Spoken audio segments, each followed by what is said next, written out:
gang. Well, thanks for the next installment of Punching Through. Today, I am joined by Tiffany Mann, the Chief Strategy Officer at Live Oak Bank.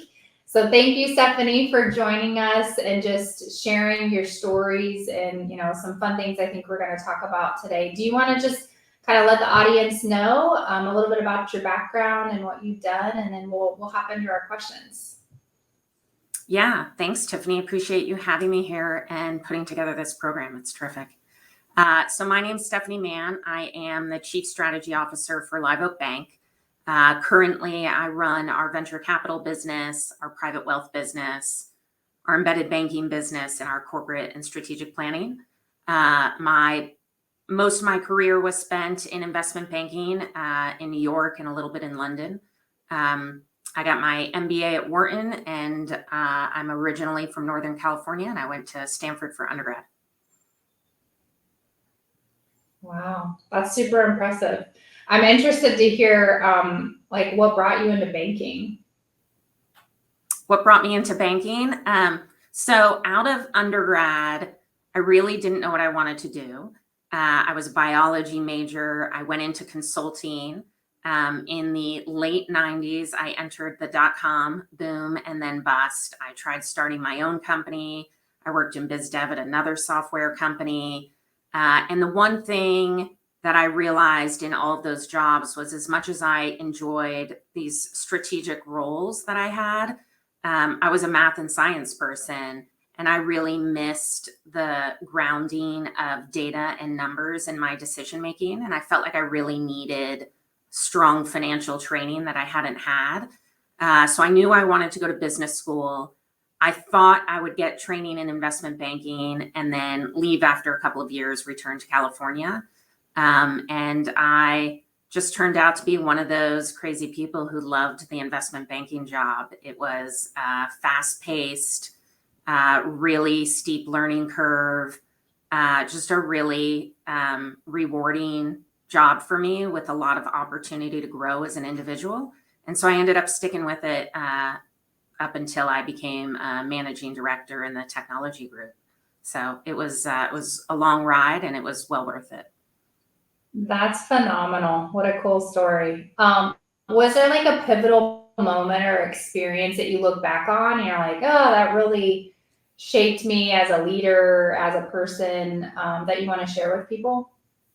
Yeah, it's interesting. I don't think necessarily that my leadership style and my leadership perspective had a moment that I pivoted on, but it's really a series of experiences that built up. When I got to investment banking, some of the first advice that I got, which has stuck with me, is, there's a lot of different personalities here, and some of them you won't like.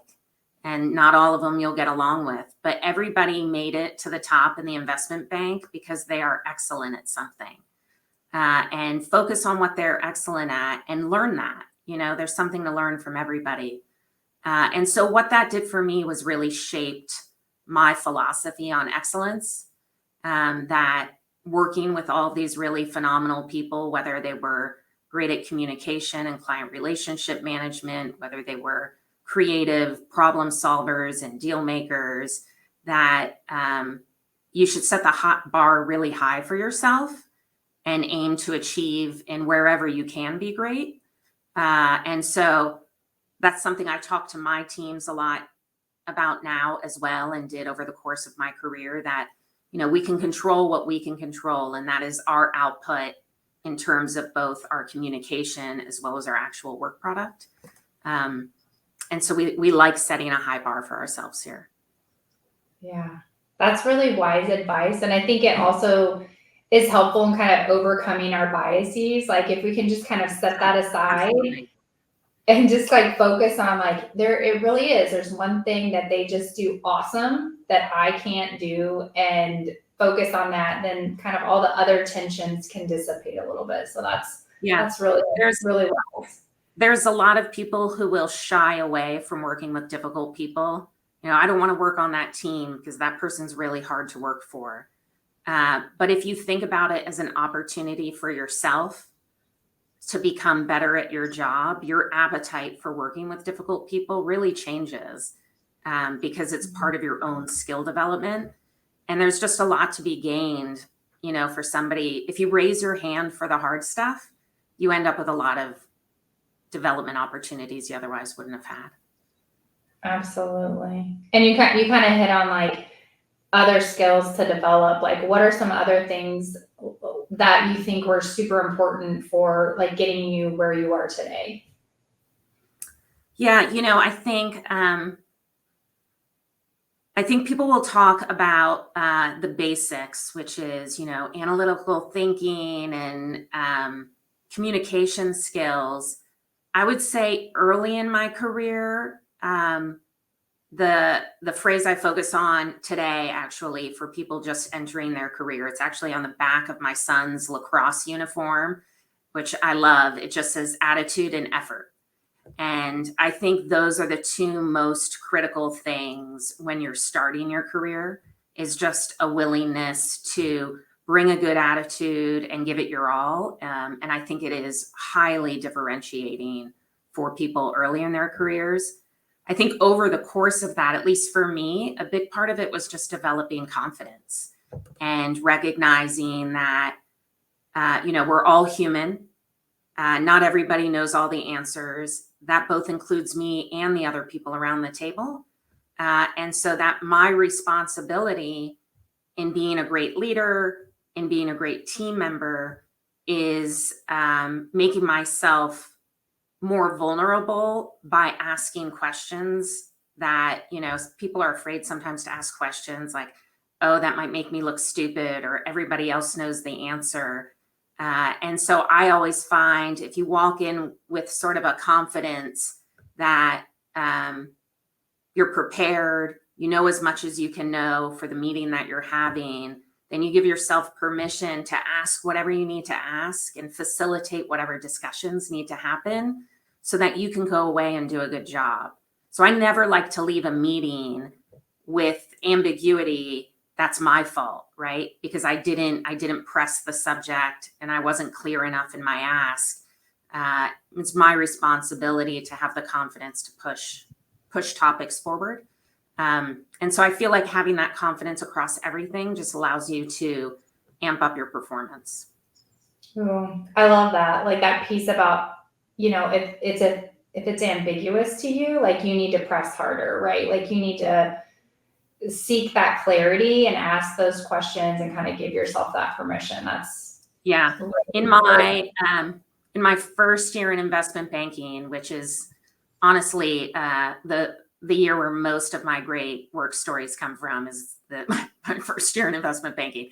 But we were building the financial model for a big public company deal, and I was on the call with the client, and we were asking lots of questions so we could go back and do the work.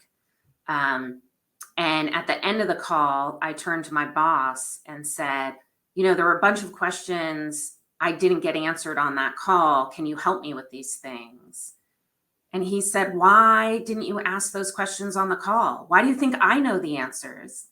And I said, well, I thought they weren't, I thought they were stupid questions that I should know that. He said, this is your call. You own it.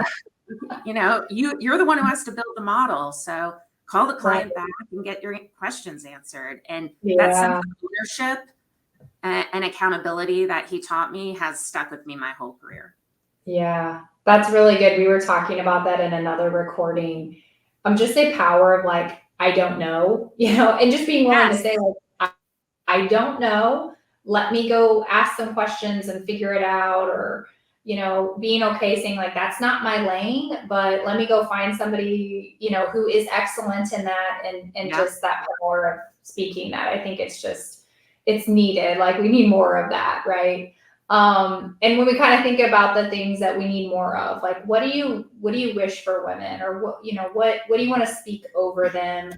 The ones that are, they're putting in the effort and they've got the right attitude. Like, what do we need them to know? What initiatives or changes do we want to see? I mean, what's coming out of you today? Yeah. It's, I feel like just even over the course of my career, I've seen so much change in women in the workforce. And a lot of that stems, what I think is really exciting is how many women are in higher education now relative to when I was in school. A couple of years ago, Wharton had its very first class of MBA students that was more than 50% women. Universities are attended by, 55% women, I think now, or around that. It's really, really terrific that women are taking their achievements in secondary education and pushing that through into higher education. And so I think that, first of all, creates a wonderful platform. In the working world, I think it's twofold. I think personal time is really hard to come by. I'm a working mom. I have a long list of things I do poorly because I'm juggling so much. And one of the reasons I'm successful is because my husband shares that burden with me of parenting, and the house, and, my dog had knee surgery. And so somebody was up with him all night last night, like stupid stuff, right? Real good first world problems. But having support at home, and being able to outsource things to family or other folks is critical. And then in the workplace, I want women to continue to be proactive in paving their own way for their future. When I was at Citigroup, they did a lot of women's programming, bringing women together to talk about leadership, to have special training programs and things like that. And one of the things that really stuck with me was one of the men that I worked with said, "You know what I don't like about these women's offsites?" And I said, "What?" And he said, "We're taking all of these women out of work to go and do training in order to adapt to this dysfunctional world we created, the men." And he's like, and you then have to miss a day of client meetings, of sales, of getting your stuff done. So it just creates more work for you. So don't you think they should take all the men off site and teach us how to be better partners with these really great women who work here? And yes, 100 times yes. So I've become actually very sensitive to programming that only impacts women and takes us out of doing a good job at work, and more sensitive to bringing programming to everybody in the organization equally, so we can all create more opportunities together. I think, we'll talk a lot also about how do you recruit in a gender blind way, or, just create more diversity in the workforce, which is, there's a lot of different opinions on that. But one of the things that resonated to me was somebody said, "You're never going to go wrong by intentionally broadening your recruiting to include 100% of the capable people who could do that job versus just 20 or 50, right?" And so by saying, "I'm going to intentionally recruit women," you actually double potentially the number of candidates you're going out to, because we're 50% of that workforce, right? And so I think if we can look at the upside of all of this change, people will be more inclined to do it. Great. That's incredible. What wise advice. And so thank you so much for being one of the powerhouse voices on Punching Through, just highlighting the female leaders that, we're doing the hard work, right? We're in it. We're in the trenches. We're helping people through. So just loved having you on the show today. All right. We'll talk soon. Thanks, Stephanie. Thank you. Thanks for having me, Tiffany.